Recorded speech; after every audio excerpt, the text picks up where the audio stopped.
Because, you know, parang you were born to serve. You have to run, remember. So, yeah, I know his heart so well.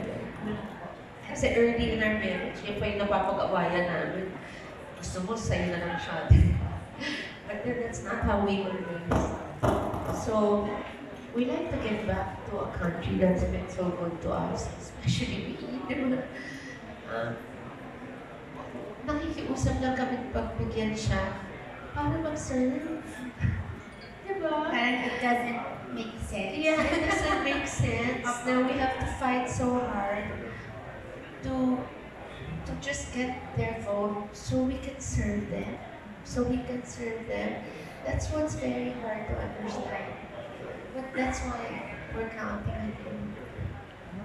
Ang isa sa mga sinasabi ko sa campaign trail, kasi last week, we celebrated our 29th wedding anniversary. Wow! April 28. No, so it's May 5 today. So last Monday, today is Monday, so 1 week ago. Yeah, 1 week ago. So ang sinasabi ko, maraming lumiligaw kay Shari. Maraming gustong makuha ang kanyang matalis na marami akong kakumpetensya na sikat na artista, bilyonaryo. Pero bakit ako ang nagwagi? Kasi, sabi ko, imbis na mahaming bulaklak na rosas, tulips, ang binigay ko sa kanya, chicharong bulaklak. So, consistent. Noon pa man, ganun pagkain lang. But then I say also that the reason why we lasted 29 years is because when I asked her to be my love, the love of my life, I promised her to love her forever. And I did not. I made sure I stayed true to that promise. Hindi man madali, may mga panahon na may challenges, love conquers all. So, yun din, sabi mo nga, di ba yung mga politiko, nanliligaw din, gusto makuha ang matamis na oo ng mga kandidato, ng mga putante pala. At pag nakuha na yung matamis na oo, dapat hindi magpapaksil. Dapat magiging tapat at totoo. So ako, sa personal na buhay at sa buhay lingkod bayan, iisa, na 18 years akong nahalal bilang senador and 18 and 2 years bilang cabinet secretary, wala akong pinagtaksilan. Naging tapat ako, wala akong kasong korupsyon, wala akong hindi ako nagpayaman sa pwesto. So, kaya yung mga paninira sa kanya, mga memes, puro ganyan, or yung mga napasan niya, hindi binubuo para diniminimisensyon yung tao. Kasi hindi nila masabing magnanakaw yan, kasama sa anomalya yan, or may bahid ng skandal yan. Wala silang masabing gano'n. So doon na lang nila kinukuha. Niintindi naman namin charity na lang.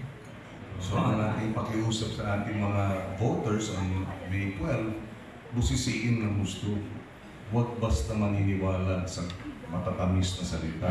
Tingnan yung track record, tingnan kung meron bang kasong anomalya, meron bang background, o meron bang pangakong napako. Tingnan natin at doon natin piliin yung karapatan. Okay. Meron din sigurong isang hindi ko nabanggit kanina, but one of our advocacies, well, it's food security, no? Pero kasama sa food security, siyempre, ay paano natin i-address itong problema ng gutom, lalo na sa mga kabataan at estudyante.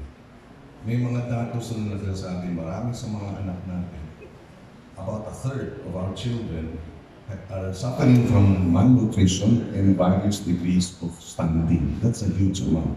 That's because of inaccessibility of nutritious, healthy food. Kulang. So ang ating proposal, 30% of those who have school meals end up continuing to to graduate. In other words, nagda-drop out pag walang school meals. May mga eskwelahan, public schools, na may school meals, depende, merong wala. Makikita ninyo sa resulta, pag may school meals, they continue on.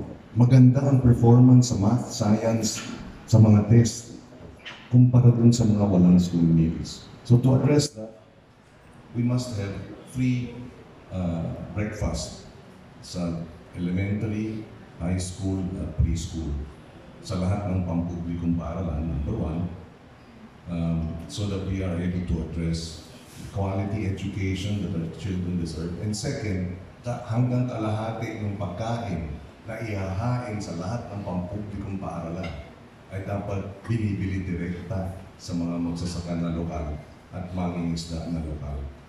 Gulay, baboy, manok, itlog, para sila rin, ang farmers alam nila, naku, gobyerno ang bibili sa tamang presyo, magtatanim ba ako ng mas marami?